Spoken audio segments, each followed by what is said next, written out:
Well guys, I hadn't had the camera shut off 10 seconds and they sent me a deadhead order to Fort Smith, which is no surprise. In fact, I'm well, it is kind of surprising that they didn't already do that. So going into my GPS, punch in the Fort Smith address. Should be only about 40 minutes. Oh no, it's 56 miles.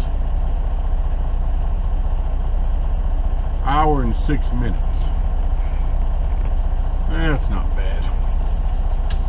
So I don't have an actual order yet. I just have a deadhead order to Fort Smith, which reminds me, somebody asked me last week when I was mentioning deadheads, you know, does that mean that I'm empty? So I should have explained that better, but yes, a deadhead means you're empty. You're just driving empty somewhere to get loaded. And the question was, do we get paid for deadhead miles, empty miles? Or is it a different pay rate? And the answer is yes, we get paid. And at Maverick, you get paid the same rate per mile for all your miles, whether you're loaded or empty. Okay, nice and simple. You get the same rate for all your miles. It's not that way at a lot of places. Some places get one rate for loaded, or a different rate for being heavier or lighter, or usually a lesser rate if they're empty. So yeah, it's not like that everywhere, but that's how we do it at Maverick. All right, well, let's get going. See if we can get out of Fort Smith and get home. I was supposed to cook some pumpkin pies tonight. All right, later. All right, everybody.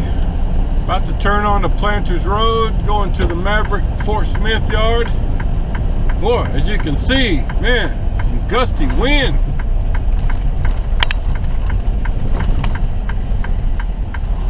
Well, they haven't sent me an order yet, so I don't know what I'm picking up. Hopefully it won't take long to get in and out of here. Still got about 6 hours on my clock, so you know, it takes me 3 hours to get home from here, so should be able to get loaded and out of here in 3 hours. Although there have been times when it took longer.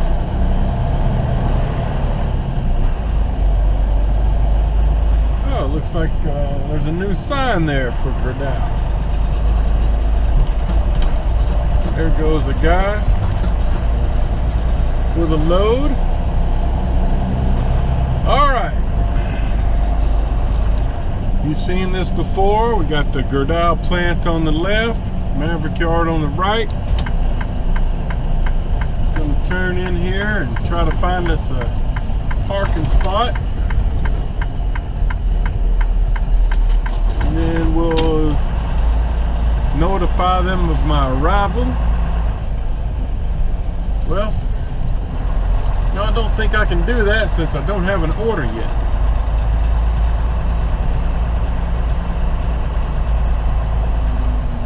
Oh, this guy's kind of parked a little bit in the way.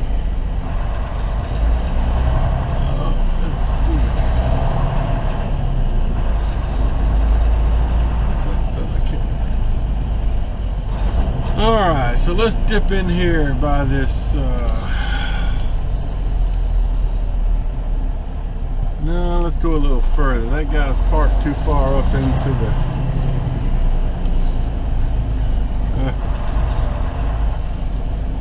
if you get parked beside a truck that's pulled up too far, it's hard to turn out of here. So I think I'll go right here.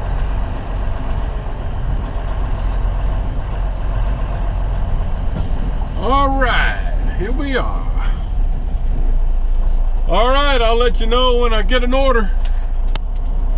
All right, guys. Well, I've been waiting for about an hour maybe. And they just called me.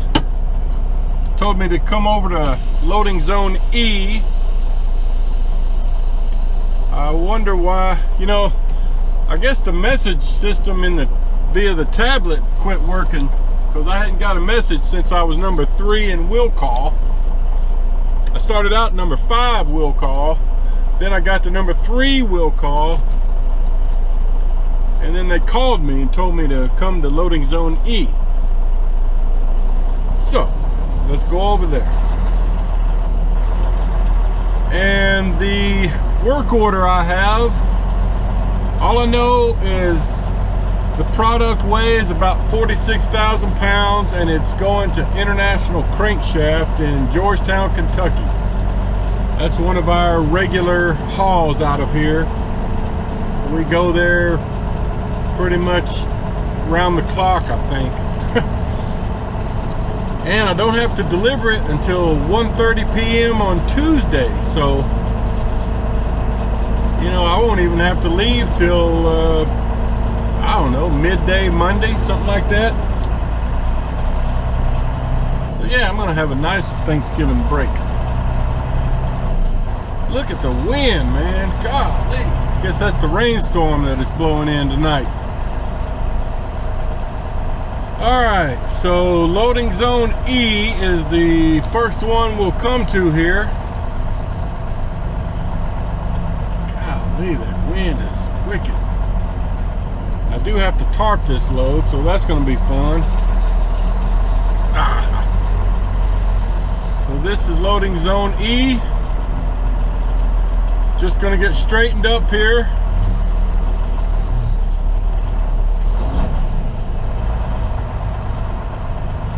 Get my trailer positioned correctly. Looks like we got an independent driver up ahead there. That's not a Maverick guy.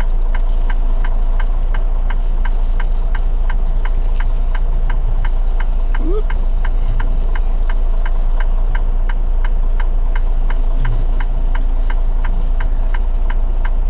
All right, more later. Okay, guys, the loader just came and got the paperwork and went off that way.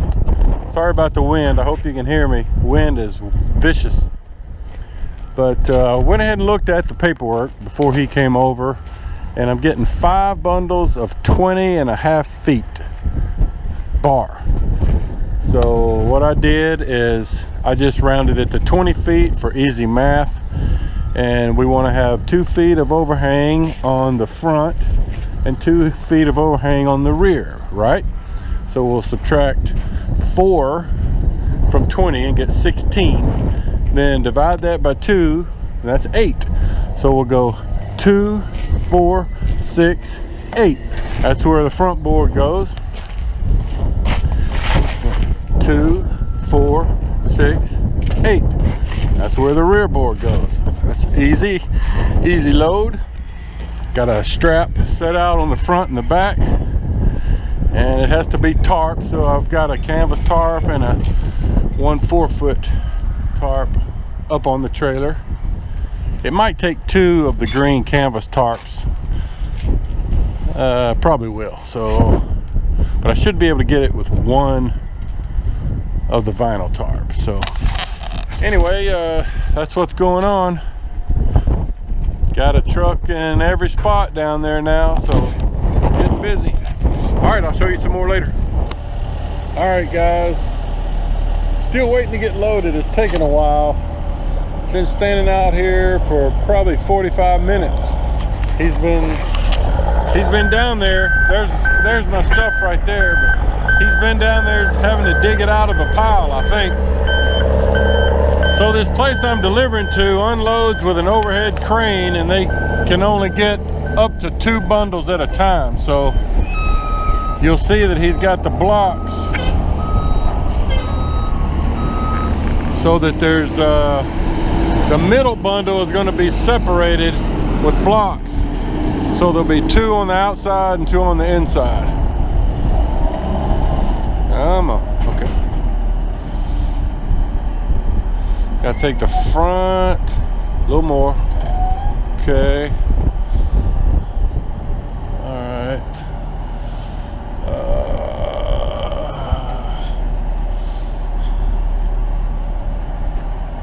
That's as far as you can go. Okay.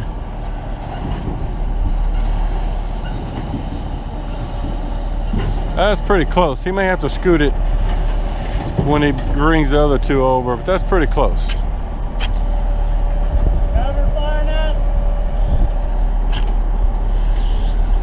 Well, you got about 6 inches over here, but this middle bundle is pretty much centered. It might could come over a couple of inches. That bundle centered though? This one? It could come over an inch or 2.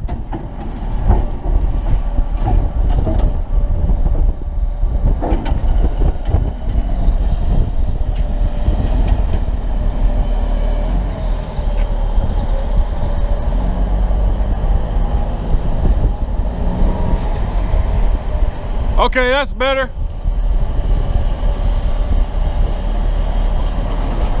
Pretty close, pretty close. So you can see how he got wood blocks in between, you know, on the left side and the right side of that middle bundle.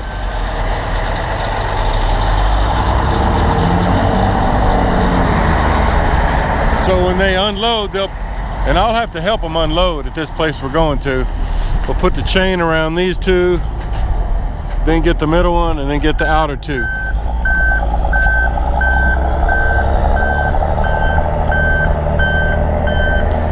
Well, all right. Yeah, he had to go dig them out.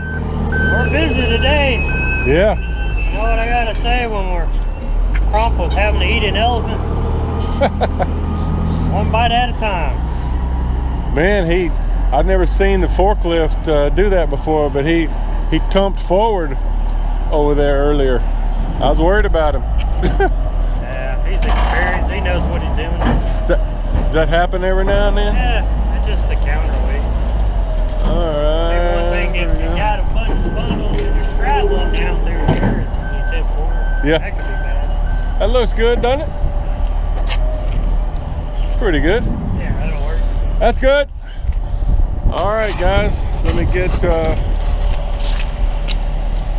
get my straps thrown over, and these guys will scan everything, get it entered into the system, and I'll pull around, put chains and tarps on it. Check out their little John Deere cart. All right, guys, let me get to work. Okay, everybody. I've got it secured. Belly strap on the front and the back. You know, it's your typical bar load. Big thick bars though. So I got 4 chains with pads and over center binders. I was able to get them pulled from the side on this load because there's a little bit of space. You know, when they're over to the edge of the trailer, it's hard to get your binders down if the bars are way over on the edge. You might have to go up top and place them. So that's it. All right, I'm going to put 2 canvas tarps and 1 vinyl tarp on here. More later. Okay, folks, let's do a quick recap of last week. Last week I had 2,320 miles, 2,320 miles, and let me get to my payroll email. My gross pay was $1,890.14, $1,890.14, and let's see, I had you know, that was the week that, you know, I lost, gosh, probably 6 or 8 hours, you know, when I got rear-ended in Indianapolis and lost, you know, had some downtime. So I had $90 of breakdown pay for that. And then I had had a short trip there, you know, where the mileage was not, you know, it was under the minimum miles. So I got like $73 of short mile pay, and you know, TARP pay and all that stuff's in there too. But so that's the miles and the gross pay that some of you have said you'd like to see. And yeah, I'll be leaving out Monday afternoon sometime with this load, so I'm going to have a nice Thanksgiving break. You know, it's Wednesday evening. I'll be able to get home probably by, you know, 5:30ish, which is good. And then I'll probably come out here around 2 Monday afternoon, and then get out of here, you know, by about 2:30 or at least 3 o'clock. Probably drive 3.5 hours, 4 hours maybe, and that'll leave me, you know, maybe 6 hours on Tuesday, because my delivery appointment's not till 1:30 Eastern time anyway. So, all right, well, let me show you this load real quick. Nothing fancy, but I don't think I showed it to you in Fort Smith. Maybe before I tarped it, but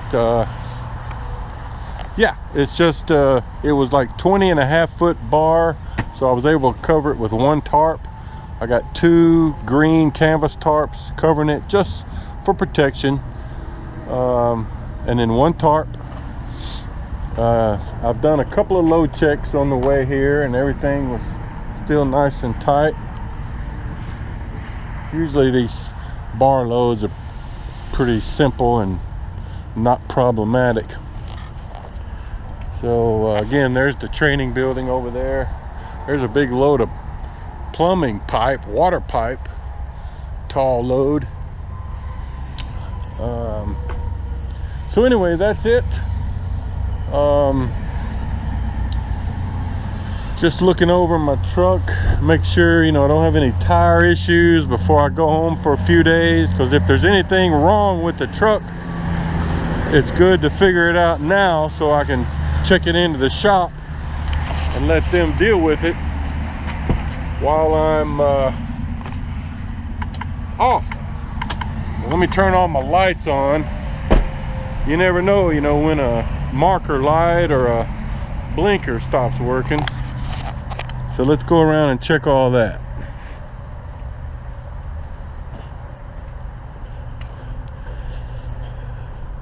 Everything's good in the back. All my mud flaps are there.